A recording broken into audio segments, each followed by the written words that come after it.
సుమన్ టీవీలో మీ personal and business promotions కోసం కింది నెంబర్కి కాంటాక్ట్ చేయండి.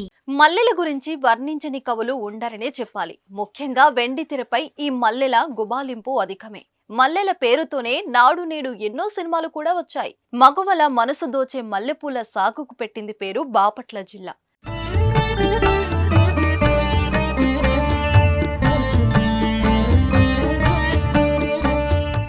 బాపట్ల మండలంలోని బేతపొడి, కొత్తెపాలెం, స్టువార్ట్పురం, వెదుళ్లపల్లి ప్రాంతాల్లో విరివిగా ఈ పూల సాగును అధిక శాతం మహిళా రైతులే సాగు చేస్తున్నారు.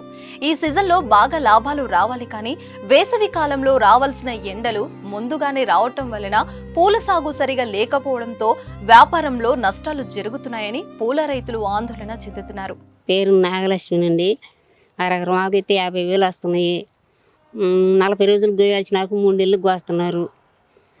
5 రూపాయలు కోస్తున్నారు, 10 రూపాయలు కోస్తున్నారు. మాకు ఏం గిడతలేదు.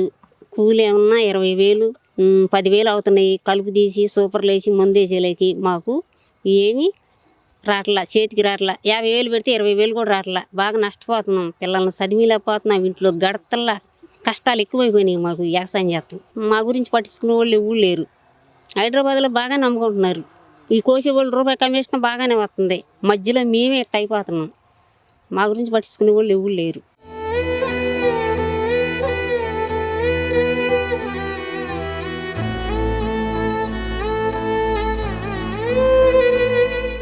రైతులకు సిరులు కురిపించే వీరులు బాపట్ల మల్లెపూలని చెప్పవచ్చు.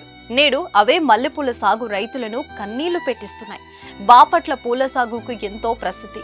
ఇక్కడ బంతి పూలు, కనకంబరాలు, మల్లెపూలు, సన్నజాజులు, విరజాజులు, లిల్లీ పూలు, మరమము మరియు లైన్ ఆకును రైతులు విరివిగా సాగు చేస్తున్నారు. వీటిలో మల్లెపూలు సింహభాగం అని చెప్పవచ్చు. వేసవిలో మాత్రమే దిగుబడి అయ్యే సాగు ఈ మల్లెపూలు అని చెప్పవచ్చు. ఇక్కడ సాగు చేసే పూలు మన రాష్ట్రాల్లోనే కాక ఇతర రాష్ట్రాల్లోకి కూడా సరఫరా అవుతూ ఉంటాయి. చిన్న చిన్న రైతులు ఉన్న కొద్దిపాటి పూలను అందమైన మాలలుగా కట్టి రోడ్లపై కూర్చొని ప్రయాణికులకు అమ్ముకుంటూ భారంగా జీవితాన్ని సాగిస్తున్నారు. ఈ ఎండల కారణంగా మల్లెపూల సాగు అంతంత మాత్రంగానే ఉందని, వారి జీవితానికి ఎంతో ఆటంకం కలుగుతుందని రైతులు ఆందోళన వ్యక్తం చేస్తున్నారు. ఇప్పుడే ఇలా ఉంటే రానున్న ఏప్రిల్, మే నెలలో పూల సాగుకు దిగుమతి ఉండదని వ్యాపారులు ఆందోళన వ్యక్తం చేస్తున్నారు. దీనిపై ప్రభుత్వం స్పందించి పూల రైతులకు సబ్సిడీపై విత్తనాలు, పూల మొక్కలు, వీటికి ఉపయోగించే ఎరువులు, పురుగుల మందులు ప్రభుత్వం సరఫరా చేస్తే బాగుంటుందని పూల రైతులు ఆశాభావం వ్యక్తం చేశారు. మాది బాపట్ల జిల్లా తులసినగరం గ్రామం. నా పేరు అక్కల సుబ్రహ్మణ్యం రెడ్డి అండి. మేము మల్లెపూల ద్వారా కొనసాగుతాము. మాకు ఏంటంటే ఈ మల్లెపూల ద్వారా మేము ఏ ఒక్కరోజు ఏదైనా 2 రోజులకి మందు కొట్టకపోతే మాకు పూల తోట తేడా పడుద్ది.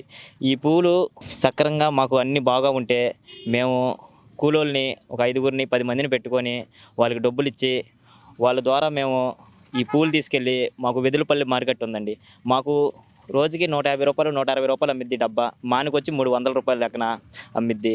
మాకు ఇదేంటంటే ఈ మల్లెపూలు వల్ల మేము చేసుకుంటేనే మాకు ఇదండి. మాకు ప్రభుత్వం ఏమి ఇది మాకు ఒక ఇది ఏ మనుషులు రారు. మాకు మేంగా ఓన్గా చేసుకుంటే మాకు ఇది మా వృత్తి, మాదండి. మాకు ఇది జీవనం లేకపోతే మాకు ఏదీ లేదు.